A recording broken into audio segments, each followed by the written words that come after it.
Good morning mga ka-FB. Nandito ngayon tayo sa Tumana at dinalaw natin yung ating silihan. Ito malalaki na rin naman sila hanggang tuhod. Bali nangunguha tayo ng bunga at gagawin natin mamaya dynamite. Merienda natin.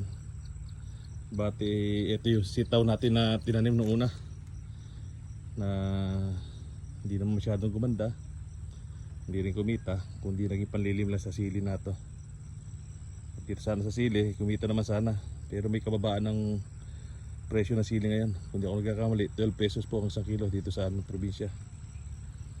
At habang pinalalaki pa yung sili, nagtarim na rin po kami ng sitaw, ayan pasunod.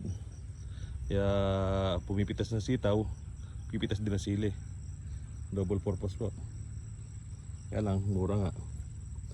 At maglalagay din tayo mamaya sa tinola, kaya kumuha na tayo ng sili.